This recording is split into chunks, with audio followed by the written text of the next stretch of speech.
Cuando una entidad crece, muchas veces lo que hace es invertir en otras entidades y estas lo que provocan es que se conviertan en un grupo. Por lo tanto, es útil presentar estados financieros consolidados de todo el grupo y no únicamente de las entidades por separado. Esto con el fin de permitirle a los usuarios de que conozcan mejor la situación financiera de la entidad. Por tal razón, cuando una entidad necesita o desea elaborar estados financieros consolidados, es necesario y es obligatorio también que cumpla con los requerimientos de la NIF 10 de estados financieros consolidados, que en este momento vamos a hablar acerca de ello. Y vamos a abarcar los temas siguientes: el objetivo, el alcance, qué es el control, las excepciones a la consolidación, la determinación de entidades de inversión y los requerimientos de contabilización. ¿Qué significa consolidar? Dice que consolidar es juntar algo que estaba separado. Y el objetivo de esta norma es establecer los principios que le van a servir a las entidades a la hora de que elaboren y que preparen estados financieros consolidados de una entidad o más. Y para cumplir con esto, dice que las entidades deben cumplir con los siguientes requerimientos. Número 1, requiere que la entidad controladora, en este caso, presente estados financieros consolidados.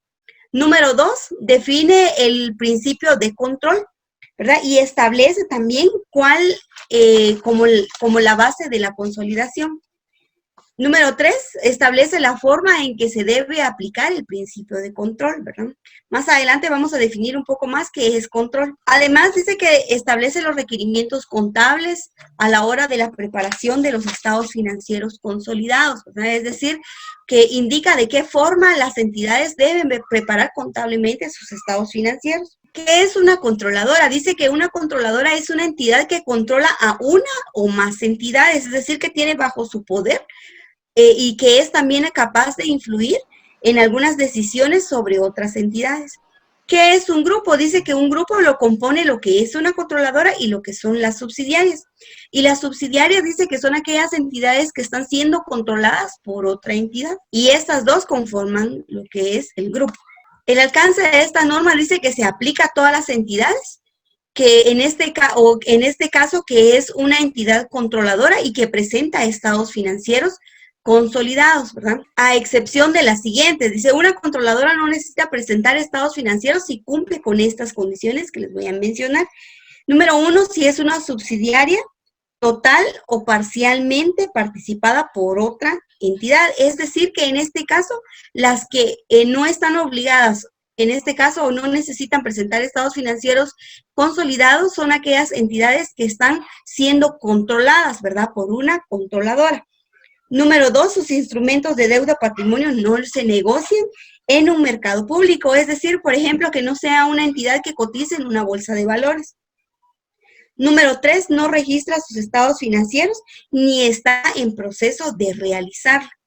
Número 4, su controladora final o alguna controladora intermedia controla los estados financieros consolidados que se encuentran disponibles para uso público. Es decir, que ellos son controlados por otras entidades. Además, también dice que no va a aplicar a los planes de beneficios posteconómicos, es decir, cuando surge algún beneficio especial a los trabajadores, ¿verdad? Y también dice que una controladora que es una entidad de inversión no presentará estados financieros consolidados si en este caso no se le requiere, ¿verdad? Control. El control es cuando un inversor que tiene la implicación en una entidad, es decir, una participada, determinará si es una controladora mediante la evaluación de los elementos que son los siguientes. Número 1 es el poder que tiene sobre la participada. Número 2 es la exposición o los derechos a que tiene sobre los rendimientos variables procedentes de su implicación en la participada. Y número 3 es la capacidad que tiene el inversor del poder que posee para utilizarlo y que pueda influir en los rendimientos de su implicación que tienes en la participadora.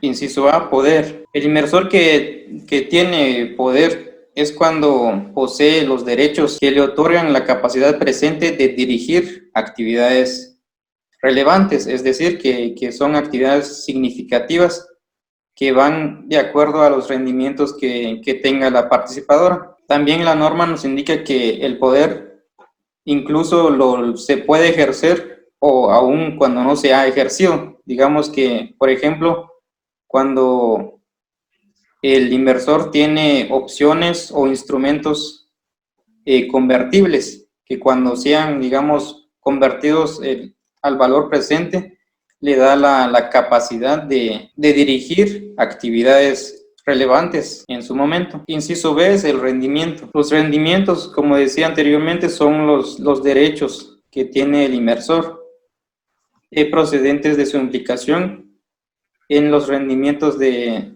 la participadora. Y los rendimientos pueden ser positivos o negativos, o pueden ser ambos, según cuando sean los casos. Inciso C, vinculación entre poder y rendimiento. Un inversor, cuando tiene el poder y tiene los derechos, pues no es, digamos, así una controladora, sino que es cuando tiene la capacidad de utilizar ese poder para influir en el rendimiento del inversor como consecuencia de dicha implicación en la participada. El inversor tiene, digamos, que evaluar su control cuando hay algún cambio significativo en los elementos de control que ya mencioné anteriormente. Requerimientos de contabilización. Una controladora, es decir, aquella que controla las subsidiarias, elaborará estados financieros consolidados, utilizando políticas contables uniformes, con la finalidad de contar con las bases necesarias para llevar a cabo el proceso de consolidación para las transacciones y otros sucesos que se hayan producido en circunstancias parecidas. Uno de los procedimientos para la consolidación de estados financieros es cuando se combinan partidas similares de activos, pasivos, patrimonio, ingresos, gasto y los flujos de efectivo de la controladora con las de sus subsidiarias, o eliminándolas en su totalidad, así como también los flujos de efectivo intergrupo relacionadas con transacciones entre las partidas del grupo, de las cuales surgen partidas intergrupo que pueden indicar un deterioro de valor. Otro procedimiento es cuando se compensan o eliminan el importe en libros de la inversión de la controladora en cada subsidiaria.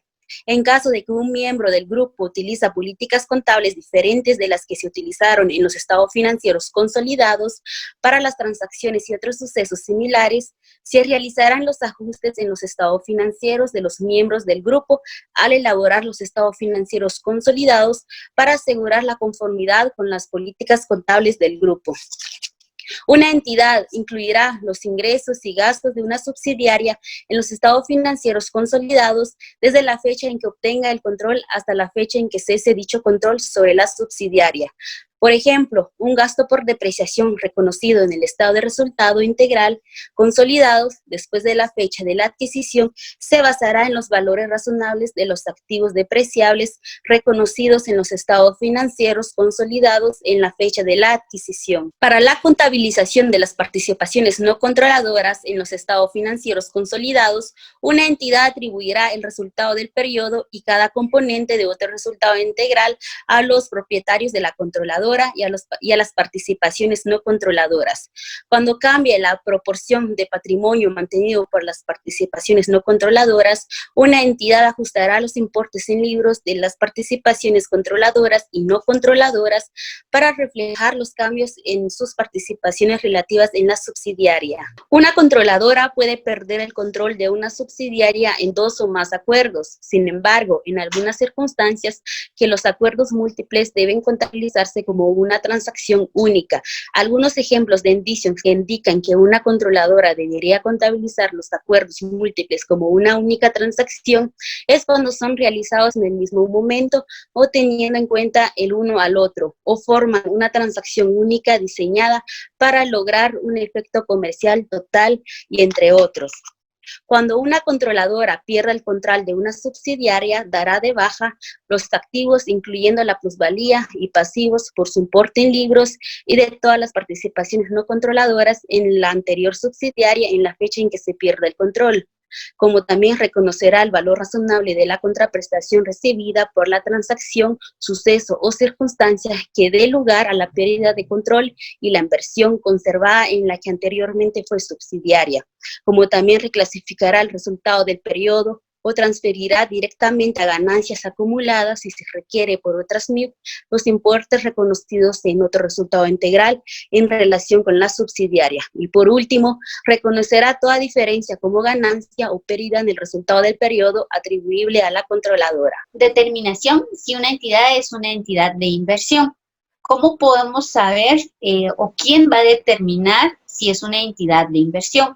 Esta NIF nos indica que es la controladora quien va a indicar que es la entidad de inversión. Ahora, ¿qué es una identidad de inversión? ¿Cómo vamos a saberlo?